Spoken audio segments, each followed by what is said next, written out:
Welcome back to the Driven Leadership Podcast, everybody. Joined today by Austin and Mary. Eric's out on a train. Eric's out on a training. He probably thinks it's a train. Yeah. Yeah, we're here with Austin and Mary. How are you guys doing? How's the feelings? Fantastic. Yeah. My feelings are fine. My fingers are frozen. It is really cold here. A little cold here. South Louisiana. I think it was like I was 10 years old the last time there was snow, and there's a lot of snow here now. So, pretty wild. Yeah, it's an exciting time for everybody. Yeah, well, we have sun in Washington. It is not raining. Backwards. Backwards. You were saying that you needed to come to us for snow, and I'm like, no, we need to come to you for snow. Come on. Yeah. It'll be gone by the time you get here, but Right. Come on. Well, today we have a really cool topic that I think Austin, Mary, y'all are pretty well versed in just through work experiences and how you've used these. But we're talking about personality tests today, and that is a wide scope of conversation for anybody who's been in any business that has looked into, oh, I think I want to give my team a personality test. You kind of go down the rabbit hole of Myers-Briggs, DISC, color, Big Five, Enneagram. I mean, the list is exhaustive and it's very overwhelming. So today we're going to dive into what are the benefits of doing personality tests for a team within a company. How do you use those results that come back and kind of keep it in that sphere of conversation? So I think we should just dive in. What are y'all's experience? Like I alluded to, I know y'all both have a lot of experience with personality tests. What are some of the ones that y'all, have been drawn to the most? What y'all's experienced overall with these assessments? Well, we use the Advanced Insights, which has the DISC, the values, and the dimensional balance. I've done the Myers-Briggs. There's so much information there. And Eric is actually certified in the predictive index, which I'd also had access to before. But for me, I love the one that we use because it's simple to use, user-friendly. The questions are a little weird. Yes, that is the most, mainly the feedback that we get back from the DISC assessment. I think most of it was fine, but that one part was really weird and I was uncomfortable. Did I do the third part wrong every time? That's what I get. No, I know. Yeah. And you're ranking each other or from best to worst from your point of view. And it's like a car wreck. Poisoning the city's water. Poisoning the city, right. Prostitution. Yes. So prostitution, you're like, prostitution looks really good. How long have we been using on my list? So I don't know. Every time. How long have you been teaching and coaching through the IMX assessment? How long has Driven been using it? Well, interesting enough, we actually got certified in it right the first year that we started Driven. Oh, so really? 2010. So we started Driven in 2010, April, coming up on 15 years. And we got certified in it in January 2011. We had been introduced to it early on, and Brian Arzani, Results Group, I have to give a plug out to him because that man, you talk about a servant leader and someone who just wants to help people succeed. Yeah. He coached and mentored us, and it was like a no-brainer. And we had always looked at, so I'm going to jump ahead, the why people should use personality assessments or behavioral assessments, not the what. When you want to understand your people, how to communicate most effectively, not to put people in a box, that's when you use it. How do I get into your brain, so to speak, into your way of understanding so that we can have a better conversation? Yeah. And it was a game changer. And we, to this day, 14 and a half years later, we still use it for whether we're doing one-on-one coaching, whether we're working with athletic teams, when we are in our Bold or Forge classes, our Summit classes, because it gives us an understanding of what people need and how to communicate most effectively. Yeah. There's very few trainings that we don't send out in IMX for folks to take. So Austin, what about you? I know that, with history of Chick-fil-A, we used some different ones depending on the season. And then other companies used some different ones. So which ones have you had experience with? I know you're also certified in IMX in those things, but Yeah. what other some other tests? Yeah. So we've done, and that's the crazy part, just how many behavioral assessments there are out there. And I feel like every time I blink, there's a new behavioral assessment there. There's a new one, or one of them is now more wrong than it used to be, or more right than it used to be, or more accurate. And it's hard to keep track of. Yeah, it's kind of like what causes cancer. There's always something new that causes cancer that I shouldn't eat or drink or be around or anyway. But that's true. In the same way that there's a lot of behavioral assessments that are super beneficial. My experience with it, and kind of to answer the question before the question, is like, what can you use them for? And I think that determines what do you want to use them for, and then that determines which test is the most effective. When we were at Chick-fil-A, we used the predictive index. I'm certified in that as well, to help place people. So it wasn't a selection tool, it was a placement tool. Well, are they going to be better in the kitchen? Or are they going to be better in the drive-through? Because there's specific skill sets that fit within the business. And do they fit this predictive model of personality, behavior, traits, skills, and perception that puts them in that place, right? And so that was the tool to use there. You can use other tools for that. I just found that was a very effective tool because it makes profiles. Now, I think what's important, though, like even to go backwards to go forwards, and Brian says this in the results group as you're getting certified or you talk with him, is like your profile is your profile. Your paradigm is your paradigm. Like it's experiences. And so I think even when we're talking about behavioral assessments, you have one or two spectrums. You have people that are super open to it. And you have people that are super closed off. The people that are super closed off most of the time, in my experience, are because they're like, you don't know me. They're not accurate. And the other folks are like, this is exactly who I am, and I'm only going to operate this way. And the reality is it's a profile and a paradigm, and you have to understand that these are guardrails for a working relationship, not the end-all be-all of a working relationship. Actually, I love what you said about the paradigm and your profile. And there's so many people, they think, well, are you going to see into my soul? They don't want to be pigeonholed. They don't want, and it is, I would say it's an assessment. It is in human nature. Sometimes we think we're going to zig and all of a sudden we zag. There's no right or wrong. And how we use it, and how I love when people put it to us with an assessment, we just want to understand how you're wired, your preference. Because in that, then we know, usually in that preference, how we can communicate, how we talk about the values section. When you're operating your values is where you're most engaged. Values equals engagement. Yeah. But as soon as you use it to profile and to pigeonhole someone, that's the wrong way to use it. Oh, I knew you're a Heidi. Yeah. That's why you're an asshole. And we always say it's a tool, to use it as a tool, not to come across as a judgment or a hammer. It is understanding, not putting people in a box. And I've had people actually push back in different trainings. Well, my therapist said that you never take these assessments because they're telling you something that is a belief system that's not mine. And I'm like, okay, it's a tool.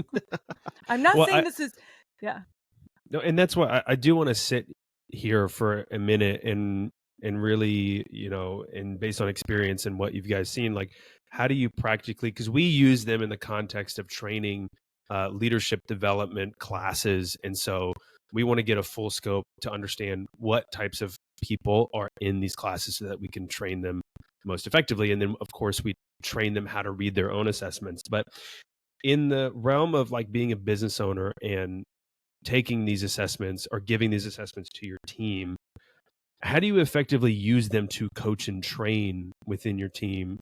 Because like you're saying, Mary, like people's perception could easily be that it's a weapon. Like you were saying earlier, like I want to be able to learn how to communicate more. how do you communicate that? That's not being manipulative. That's just, doing your best to communicate the most effectively. How do you navigate that on like a team level when you're implementing these? A lot of times so we do an overview. So when we're working with a team, we'll have everyone take the assessment. We put an overview and we speak to a lot of times the outliers, because the outliers are the ones that drive people crazy. What do you mean by that? So there was a company that they were using the assessment. Most of them were high. So we look at the values part, the high economic. So they're all driven for results, efficiency, bottom line ROI. Political. So it was all about, because a lot of them were salespeople as well as managers. So they needed someone to take action. Political says, I'm going to take action. I'm going to take the hill. Let's go for it. But I'm also going to lead a team. And they were lower on the altruist, which is, it wasn't about the people. It was about the process and results. Well, this girl, I'm reading the overview, helping the management, the leadership understand some of their people. And this girl's assessment was completely opposite. So she was high aesthetic, which is all about harmony and balance. Yeah. Protect, the time, the space, doesn't like the conflict. High individualistic, creative, wants to do it her way, but is brilliant, high altruist. And they're like, I do not understand this girl. And so how we coach them, these are her strengths. This is her brilliance. If you put her in a place where she needs to lead, she needs to have the efficiency down, that's not her brain. She doesn't even think that way. But you put her on a project where she needs to think outside the box and she needs to create this community, that's her strength. And then how she does it is through the disc. And she was like a higher CS. So she needs to know the whys. She wants it done right, but her brain goes in this creativity place. And the other part of the management team was a lower on the S, higher DI. And so those people, and so if those don't know DISC, D is all about, I'm making a decision now. I'm going to problem solve now. That's on the high side. The low side is, I need a lot of times more time, peaceful, doesn't want to rock the boat. They can make a decision, but they need more information. Conflict happens when we're in the same channel, but we're looking at it from different opposites. And we get frustrated and we think people should be like we are. They just don't get it. Well, they're not wired. So how we use it within an organization is we teach them. This is how this person's makeup is. This is how they're wired. This is how to communicate. And through that, you get this, oh. And then we teach the other people, this is how you come in and you talk to the high D. They're gonna challenge you, but they want you to be confident. They want you to push back, challenge their assumptions, know what you're talking about, and they'll buy. They just want to know that you're confident. They want you to push back. Yeah. I think the big thing within all personality assessments, like you said, Connor, and I think going back to the question, is like, how do you start implementing this and how do you communicate and what do you use it for? I think it really needs to go back to the mindset. Mary, I think the mindset within Driven and us using it is to understand how to communicate the best way, because when we're training, we're looking for behavior change. We're looking, and our goal is to create behavior change. We need to communicate to each individual person to make that a reality and give them what they need. In a business, it can be a little different, but the results are there. I would challenge anyone that's like, I want to understand personality assessments, knowing that everyone in their company most likely has a perception of either a positive experience with the behavioral assessment or a negative behavioral assessment, because people use this as weapons rather than tools. Oh, you are a high D, so you are just A. Or they use it as an excuse. Just a high D, so get over it, or, I'm a high C, so I'm just going to be, that's just my personality. And that's not an excuse. And that's why I say these are guardrails. These are boundaries. These are kind of insights. These are profiles. They're not concrete in the sense, not that they change a ton from who we are, but in the sense that they are not all we are. And there's a whole lot of deeper aspects of us because of our experiences, because of our learned behaviors, etc. And I hit on that a lot because what happens is when we take these assessments or we start pushing them through, we oftentimes use them as labels, which there are three things and that really start conflicts. It's communicationally. So when you're making decisions, there's emotional conversations, decision-making conversations, and identity conversations. And those are the three types of conversations we have.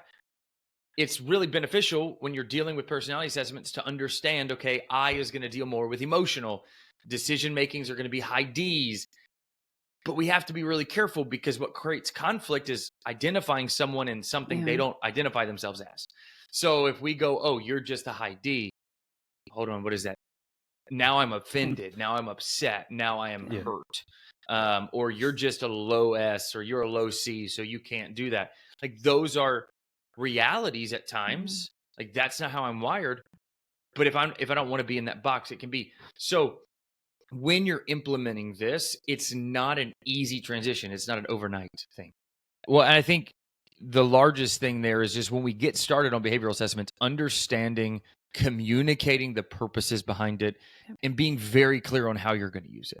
There's a lot of ways. You can use it through hiring. You can use it through selection. You can use it through placement. You can use it through team management.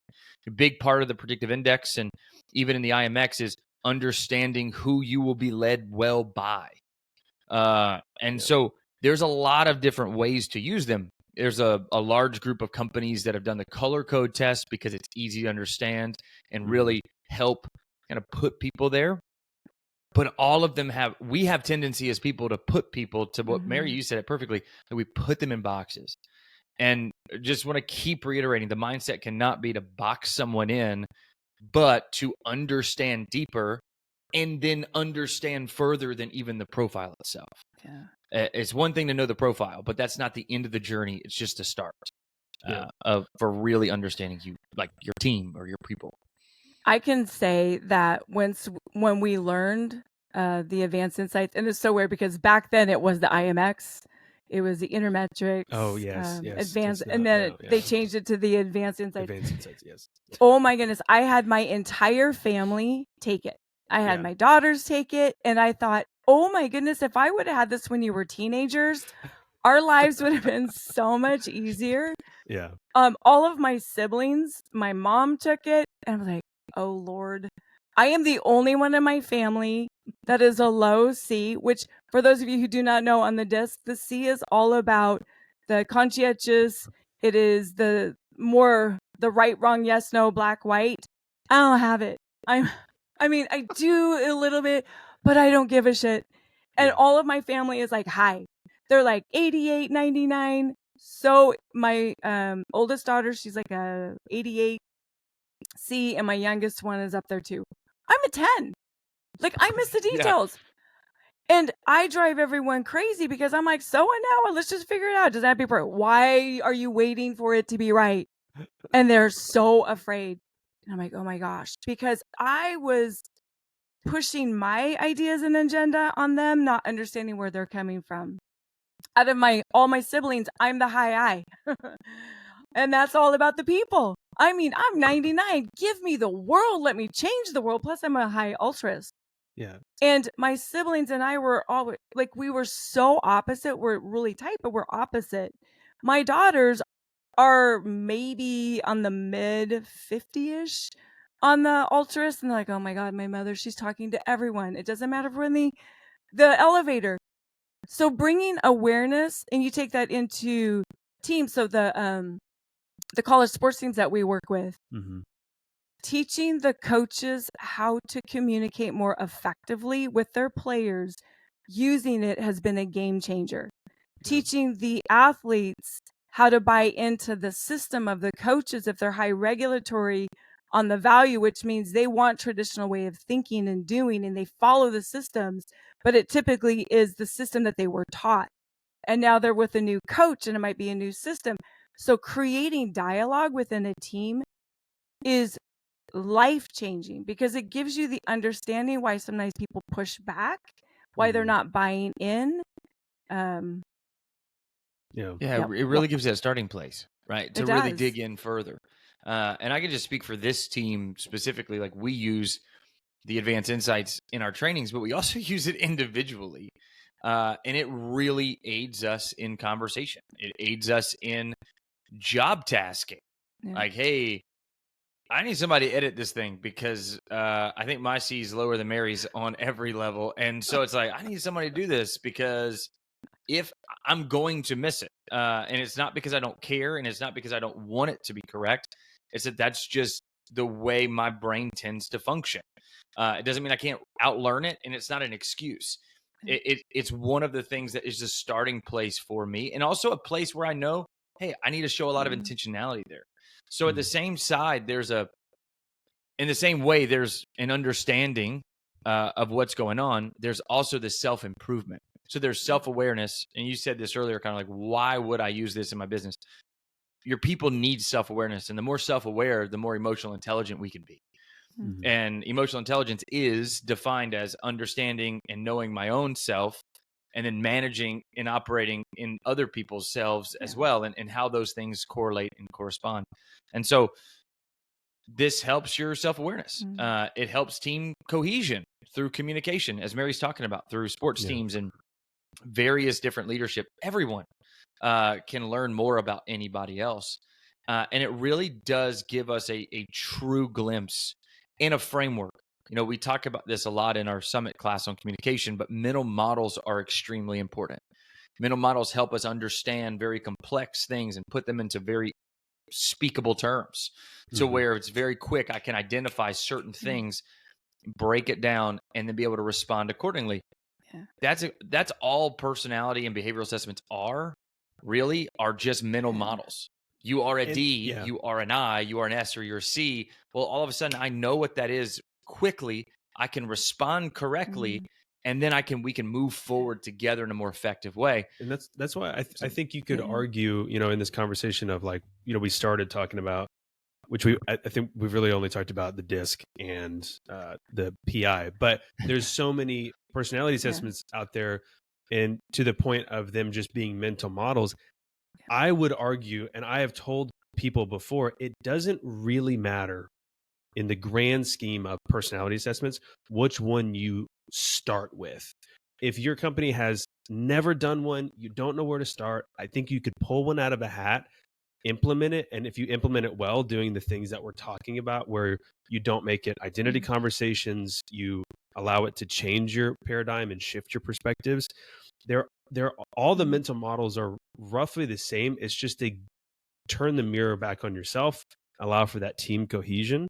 I mean, would you guys agree with that? Like, it doesn't really matter where you start, as long as you start with something and you implement it with those things in mind. I think it's the easiest hanging fruit of any company. If you're looking to help build a team, understanding team, because a lot of times we'll get this, we need better communication, we need to build trust, we need to understand conflict. Well, if you understand yourself and you understand your people and their preference and how they are processing or communication what they need, that is the easiest starting point for anyone. Yeah, it's like you've unlocked a new level of communication that allows for so much more clarity and depth. And I love, you know, it's although it's simple to what we're saying is just start anywhere, it is one of those things that it is a hard thing to implement and do it well, because it's such a fine line of, we're going to push this out to the team. Everybody's going to know, you know, what each other's results are, so you can communicate better. But then at the same time, individually, we're asking that you reevaluate and you have, you know, more increased perception of yourself, and you don't lean on your strengths. You know, go into your weaknesses more. You figure those things out. Like, that's a hard line to dance as leaders and to coach people through. But the end game is so valuable if you do it. Well, that was going to be my thing, Connor, is I would actually caution, right? I don't necessarily disagree or agree. I think you can start wherever you are in your journey there. That's not, but I would just caution you or anyone, because this is kind of where I was, is I took this journey, man, I think I was right around Chick-fil-A. I got into behavioral assessments, personality assessments. It was somebody said, hey, go look this up and see what we can do to better understand people through selection process, because I was in the people side of the business. And what I did was I focused on everyone else. I didn't focus on me.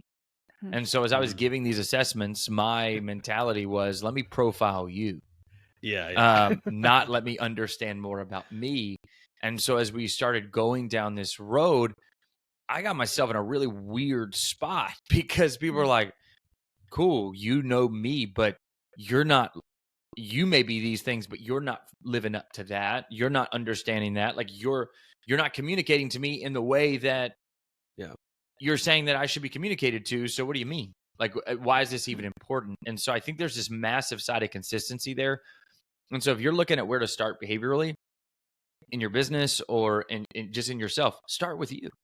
It all starts with us. And so take these assessments, understand yourself, start playing with that, start noticing, do I respond better with this?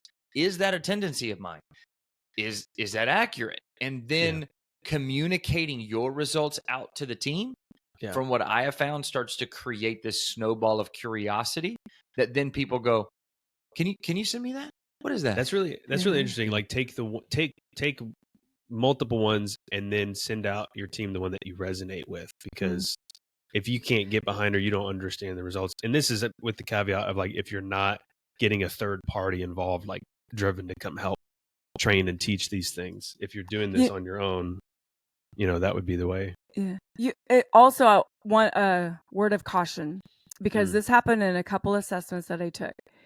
Is that exactly where I wanted to go. I was like, we've been really hyping it up, but like, what's some of the cautionary tales? Like, let's put some guardrails on this. So there was, oh my gosh, it is Strengths Finders.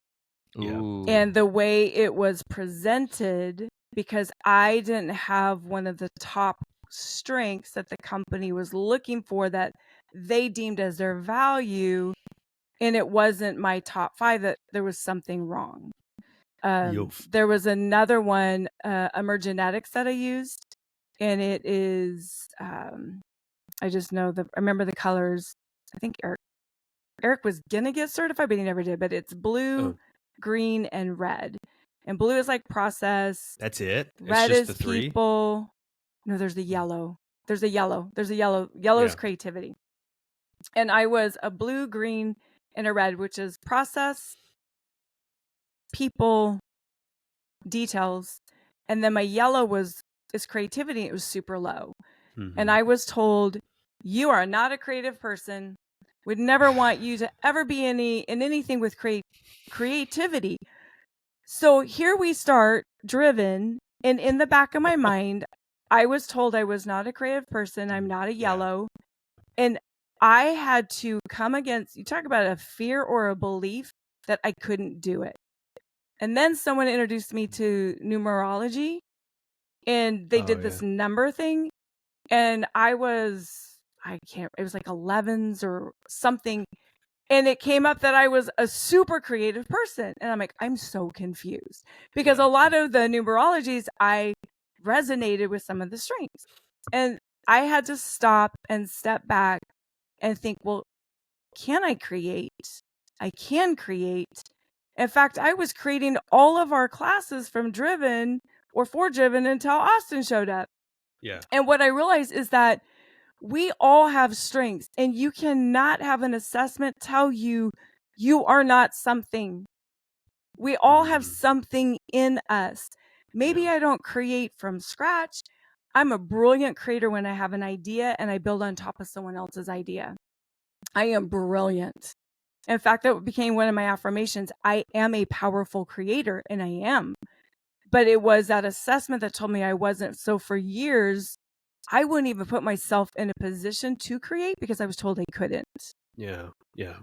I felt similar. It's interesting you say that. Mine was around organization. I was told early on in my career through these assessments that, like, you're just a disorganized person. That's how your brain functions. was like, okay, great, cool. Yeah, no reason to cool. organize then. Like, better just. And I was on the other end. I just use it as an excuse. Like, hey, sorry guys, that's not my skill set. Like, but actually, what's really interesting about that is if you ask my wife, I'm one of the most organized people. She knows. Like, my closet is organized by t-shirts, by color, by long sleeve, short sleeve, collar, pants, by texture and tone. It is. She calls me a freak. In the things that I have at my office, my books are organized by color and shape. Like, it's just the way my brain works. But for years, I operated like you, Mary. I was like, I guess I'm not. I guess what I thought organization wasn't what they think it is. And so, and that's where I come with behavioral assessments are filters. You filter yourself through this assessment, not you change yourself to be the assessment, or it's not the end all be all.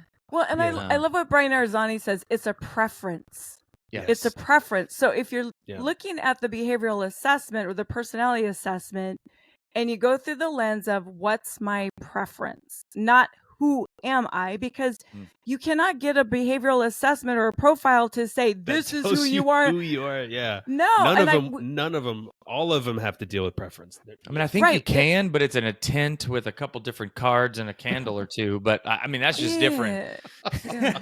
So the word of caution is when you use them, you use it as a tool and you look at preferences. Human nature, we go back, what I just said at the very beginning, we zig when you think you're going to zag. And all of a sudden it's like, whoop. So it's not about putting people in a box. The preference is, and how we actually explain to people, the majority of people who answer it this way, this is typically the preference that we see. This is typically the behavior we see. However, we know that we're individuals.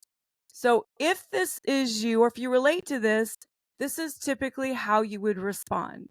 And then all of a sudden, people will see it through a different lens because you're not being put in a box going, you're this person. And what I love about the people who did the advanced insights, they said, why put in what God left out? And oftentimes we look at an assessment and it's, well, I'm not strong in that. So to our point earlier, then I'm not that. And it's bullshit. So look at your strengths. How do you become more of that while creating awareness and the things that you're not strong in, which is why we use a lot of times the tools. How do you have people come alongside and communicate so that they're in their strengths? I think that's going to be one of the that's one of the biggest key takeaways, I think, of this episode for people listening that are looking to implement personality test in their business, again with the caveat of doing it yourself, because I've seen whenever we train advanced insights, the majority of the work that we do on the front end is clarifying that language, especially with the TKI, which doesn't fall into personality assessments, but people automatically think it does because it uses some of the same language. And that was the most confusing thing for me ever when I was learning the TKI, because I had DISC in my mind and I'm hearing behavior and I could not swap it. I was so confused. The first day I walked out, and Ralph, help me understand, because as a higher D, is this competing? And he's like, no. TKI says you have a choice. Here's the behavior that shows up. So yes, that's very different. Yeah. And I think, and I want to do just a non-caring plug, meaning I'm just proud of it. I absolutely love, after dealing with the Myers-Briggs, the predictive index, the color, and to your point, the Enneagram, Connor, I agree. There's really, they all have their strengths. They all have their validities. They all have their levels. If you go talk to somebody who's specialized in every one of them, they may say the psychometrics are a little off, or this one is more accurate than this one, or this one or this one. They all give general insights. They all give accuracies. We choose the advanced insights. Other people choose just the DISC. What I would say is use something. But my biggest reason that I loved, and when coming into Driven, getting certified through the advanced insights, is sitting in the class and we're going through. And I'm very high theoretical, which means I just love to learn and love to get information for information's sake. Just love to research. It's just fun. Why? How come? Why? Yeah. If you looked at my Google history, it's a little weird. Okay. Anything that pops up. Connor's is the same way, by the way. I look over and he's just researching some kind of war or some random thing. That's my low one too. And I'm like, what's important to me? But I remember, so we're sitting in the class there, and another leader sits up and he goes, well, I like learning. I don't dislike learning. Right. And Brian responded and he said, hey, look, it's not that you don't like learning. It's that it's used as a filter for something else. So your economic is high. So if you need to learn something in order to get the result that you would like to get, you're going to learn all day. That's my favorite. That's my favorite lesson in the whole advanced insights thing is that key. Yeah. It was it's that reality that it's not this isn't the concrete that you are. These are the drivers that move you, and they work together. Yeah. And so it's not just, I love learning for learning's sake and I won't apply it and I'm not economical, because that's what mine says, or, like I'm a lower economics, so my ROI, and I don't think about bottom line, but I ran finances for 15 years. Like, it doesn't really make sense. Yeah. But if I can learn something through it, if I can help someone through it, if I can lead it, I love to do it, and I'll focus on the bottom line all day. And it's that understanding more of yourself, and there is no right or wrong. It is it's all in there. What'd you have, Connor? Yeah. And I want to, because we're kind of dancing around it, but I want to give a concrete answer before we wrap things up here, because this is what I've heard the most with personality tests in these conversations, where people will take it and it's like, oh, that's just not me, or they worry about the accuracy of the test. And again, we're pretty well going through how to navigate that, but what are some experiences y'all have had of navigating those conversations where either people won't take a test or they do take a test and be like, I fully write off the Enneagram because I got it wrong, or because it got me wrong and I don't agree with it, so it's dead wrong? How do you navigate those kind of conversations in the realm of, like, you're a business owner applying this personality test and you have a few people that kick back? Usually the way I navigate it, I tell them that this is typically about 75% accurate. And it's based on the way they interpreted the information and the way they answered it. And so it takes away that this is gospel. This is the percentage of accuracy. It's not about right or wrong. And again, it is seeking to understand so that we can have better communication, so we can understand how to connect even more. It's not to put you in a box. Those are the type of conversations. And I've had a couple people, and usually, so I've had a couple of people push back, but usually when I come across it from that way, it's not about uncovering some deep, dark secret. It is really seeking to understand, how do we communicate with you more effectively? Right. How, what are your preferences? What are some of those wirings that you have that when I understand you, then, and you understand me, we can build more trusting relationships. Yeah, I think and I love that. I think for me, what I've heard, I guess, when it comes to the wrong, most people are focused on the negative, in air quotes, side of it. Like, if you focus on their strengths, they're like, oh yeah, that's my strength. Yeah, I am good. I am dominant. I make decisions quick. I love people. You don't focus on the details. What do you mean? I focus on the details all the time. And that's where the switch flips, when you start getting into what they perceive as a negative. And right. So, but you flip that and make it a strength. So yes, you might not be high in the details, yet where your brilliance lies is that you're willing to think outside the box.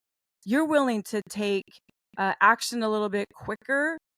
You love the variety, and we need that in different, situations and circumstances. So understanding the brilliance, and when someone's low doesn't mean they're wrong. You pull out, there's brilliance if they don't score high. We need a world full of different people, not all the same. Yeah, and I think that right there, like that understanding, when we put it in that context, is what transforms people's perceptions, and they become open, they become willing, they're taking tests on their own, they're doing crystal nose, and they're doing every one of those 16 free tests that are in their profile. They're getting wild with it. They're going to tarot readings. I'm just kidding. I've never had anybody go that far, but like that's when it unlocks for certain folks. But like to your point, Connor, like when do people push back and they don't want to take it, they don't believe the results, is when they're looking at it through a lens of I'm not weak in that. That's not me. And most of the time, if I come at it from where Mary's coming from, explain the inaccuracy side, there's a gap, it's not gospel, or even just focus on the strengths, it usually comes out the other side. But I will tell you, I've had multiple conversations with leaders over the years that have been in that place. And I've just attached it directly. Like, hey, where does that insecurity lie for you? Like, hey, what is it why is that not a good thing that you're, that you are worried about not being strong in the details, or you're worried about being perceived as a slower on the pace side, or you're more deliberate in decision makings. Why is that something that you're struggling with? And what you'll find is there was a value system at a previous job that they were beat into, that they had to be a certain way, and they forced themselves out of that. Like Mary was just talking about. Yeah. Like Mary was just talking about. And so when we really dig below the surface, the 75%, in my opinion, is more the case than the 25% that's not. It's just our perception when we're receiving the information, and how we're able to filter it through even our own personal paradigms. Because if we're not filtering through properly in that, we'll go, well, that's not who I was. That's not who I am. I'm read as a high I. My wife would say I am not a high I. And it just depends on the perspective of each person or situation. And so there's a lot of nuances in it, but it depends on what you're thinking about when you take the test too. There's, and if it's so off, and if you have somebody that's like, this is the worst thing I've ever seen, this is totally inaccurate, take it again. Set a little bit more clarity, go into it with a different expectation, and see if the results change. Like, I mean, the crazy part is I've done that before. Early on when I was trying to prove to yourself that you're not a certain way. I was like, I can do this. I can do it. I can do it. I can make this test tell me what I am, and I want to be what I am. And I took it like 4 times, and I got the same thing every time. And I was like, dang it. And that's just a part of us. And it kind of goes back to the imposter syndrome episodes. It's like the behavioral assessments and those things are not meant to shield who we are, but to show the brilliance. And I love you said that, Mary, like the brilliance, the genius, and the uniqueness that we all have in how to fit those things together. And if we use behavioral assessments in that way, it becomes a beautiful thing that connects people together, not tears them apart. That gives you confidence, not correction. And I think that's there's a lot of difference in that. It's just all in how we as leaders lead the conversation, implement them, and bring them to life. So call driven. We can do that for you. Yeah. So true. We've got it dialed in. No, I want to end this with this piece, because I get where we've talked a little bit about, and sometimes why people get